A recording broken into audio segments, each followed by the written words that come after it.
High, আমি প্রিয়াঙ্কা মুখার্জি। আমি কর্ণাটকা উডুপিতে থাকি। তো আজকে সানডেটা স্টার্ট হলো আমাদের মোজোকে ওয়াশ করে, মানে আমাদের কারটাকে ওয়াশ করে। বহুত দিন হয়ে গেছিলো গাড়িটাকে ধোয়াই হয়নি, আর প্রচণ্ড নোংরা হয়েছে। বিলিভ মি, প্রচণ্ড মানে দ্যাট ইজ লিটারালি প্রচণ্ড। কারণ এখানে এত বৃষ্টি পড়ছিল, লাস্ট কয়েকদিন ধরে এত বৃষ্টি পড়েছিল যে মোজো পুরো ব্ল্যাক থেকে অলমোস্ট ব্রাউনিশ হয়ে গেছিলো নিচের পার্টটা। তো মোটামুটি আমরা বাড়িতে একটু পরিষ্কার করতাম, বাট যতক্ষণ এরকম কার ক্লিনিং না করা হচ্ছে ততক্ষণ কী করে পরিষ্কার হবে, তাই না? তো অলমোস্ট 1 ঘন্টা লেগেছে মোজোকে আজকে ক্লিন করতে। অনেক মজা হয়েছে মোজোকে ক্লিন করতে করতে। আমার তো দেখতে দেখতে ভীষণ মজা হয়েছে। তো আমি ওখানে দাঁড়িয়েছিলাম, তাই দেখে যে গ্যারাজের এই ক্লিনিং দাদাগুলো ছিল, দেখো কত কাইন্ড ওরা। আমাকে একটা চেয়ার দিয়ে বসতে বললো যে ম্যাডাম আপনি কিন্তু দাঁড়িয়ে দাঁড়িয়ে পায়ে ব্যথা ধরে যাবে, তাই জন্য আপনি চেয়ারটা নিয়ে বসুন। কত ভালো লোক না, দুনিয়াতে কিন্তু এখনও ভালো লোকের অভাব কিন্তু একদমই নেই। তো চলো আমরা বসে বসে মোজোকে ক্লিন করাটা দেখি। আর তোমরা কে কে আছো জানাও তো, যারা ক্লিন করা বসে বসে নিজের গাড়ি দেখতে খুব ভালোবাসো। আর আমি জানো তো আমার মোজোকে গাড়ি বলতে ভালোবাসি না, আমার মোজোকে আমি মোজো বলে ডাকতেই বেশি ভালোবাসি। তো তোমাদের গাড়ির কি নাম রেখেছো তোমরা, সেটা কিন্তু আমাকে ডেফিনেটলি জানিও। আমাকে তো খুব ভালো লাগবে। আমি তো আমার গাড়ির সব গাড়িরই একটা করে নাম রাখি। তো নামগুলো যদি আমার ফানি জানতে চাও তাহলে কমেন্টে বলো, আমি কিন্তু বলে দেবো। তো এখানে জানো তো মোজোকে ক্লিন করার সময় আরেকটাও গাড়ি এসেছিলো।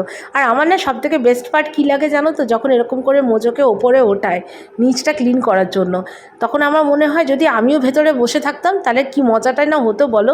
এই লিভারটা করে আমিও ওপরে উঠে যেতাম, আর তারপরে আমি উপরে উঠে পর এরকম বসে বসে চারিদিকটা দেখতাম। আমার মনে হয় খুবই বেশি ভালো লাগতো। বাট যাই হোক, এনিওয়েজ আমাকে নিয়ে তো ওরা ওপরে ওঠাবে না, আমাকে ওরা নিচেই বসিয়ে রাখে। তো নিচে বসে বসেই আমি সবটা দেখছিলাম। জেনারেলি আমি কোনোদিনও মোজোকে ক্লিন করানোর সময় গিয়ে দেখি না, অর্ক নিয়ে যায়, অর্ক করি নিয়ে আসে। বাট আজকে আমিও গেছিলাম আর আমি বসে বসে পুরোটাই দেখেছি। আর অলমোস্ট 1 ঘন্টা ধরে যা যা করেছে কাজ সব একটা একটা করে খুঁটিয়ে খুঁটিয়ে দেখে সব কিছু ভালো করে অবজার্ভ করে খুব ভালো লাগছিল। সিরিয়াসলি বলছি, মোজো তো পুরো একদম ব্ল্যাকবেরি হয়ে গেছিলো। দেখো তোমাদের কি মনে হচ্ছে না তা দেখে পর কি ক্লিন হয়ে গেছে, দেখো পুরো শাইন করছে, পুরো নিউ, একদম ব্র্যান্ড নিউ মোজো। ও মোজোর তো আজকে পুরো হ্যাপি অ্যান্ড হ্যাপি। তো ফাইনালি মোজোকে উপরে থেকে নিচে নামানোর টাইম এসে গেছিলো। আমার কিন্তু আজকে প্রচণ্ডভাবে ফিল হচ্ছিলো যদি আমাকেও ভেতরে বসাতো আর দিয়ে ওপরে উঠিয়ে এমনি করে ক্লিন করাতো। আচ্ছা, ক্লিনিং করার প্রসেসটা কিন্তু বেশ লম্বা, আমি যা বুঝলাম। একটার পর একটা স্টেপ করেই যাচ্ছে। আর এই যে দাদাটাকে তোমরা দেখলে, ওর নাম হচ্ছে গণেশ ভাইয়া। ও আমাদের গাড়িটা চালায়, মানে আমাদের মোজোকে চালায়। তো এই দাদাটা যে, উনি খুবই ভালো। আমরা যেখানেই যাই ওই দাদাকেই ডাকি। খুবই ভালো, মানে খুবই ভালো, মানে খুবই ভালো। তো ওনাকে তোমরা যদি কেউ উডুপি থেকে দেখছো আর তোমাদের যদি কোনো ড্রাইভারের দরকার পড়ে তো আমাকে বলো, আমি কিন্তু কমেন্টে দাদাটার নাম্বারটা তোমাদেরকেও দিয়ে দেবো। আর এই দেখো মোজোকে ক্লিন করা হয়ে গেছে, এবারে খালি হচ্ছে মোছার পালা। তারপরে জানো তো আজকে আমাদেরকেও ভেতরে বসিয়ে আবার ক্লিন করেছে। মোছার আগে ওরা ভেতরে ওখানে সব কিছু দেখিয়ে দিল দাদাটাকে যে সব ঢোকানো হয়ে গেছে। তারপরে এরা মুছতে শুরু করলো মোজোকে।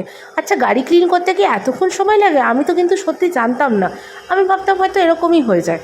অর্ক নিজে করে নিয়ে আসতো, তো কোনো আইডিয়াই ছিল না। বাট আজকে আমি ফার্স্ট টাইম দেখলাম। আর জানো তো এই দাদাটা যে ক্লিন করছিল সে কি ভালো। আচ্ছা, এটা দেখো, আমার সবথেকে মজার পার্ট কিন্তু এটাই লেগেছে।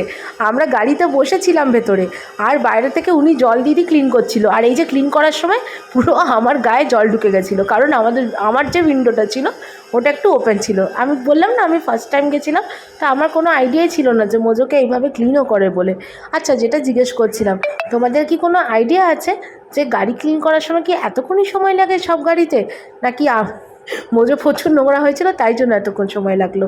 আর এই দেখো মোজোকে ক্লিন করার পরে ভেতরটা কি সুন্দর না লাগছে বলো। আর এই দেখো অর্ক হাই করে দিয়েছে। এবারে আমাদের গণেশ দাদাকে দিয়েও হাই করে দিই, উনিও এবার তোমাদেরকে হাই বলে দেবে। এই দেখো উনিও হাই করে দিয়েছে।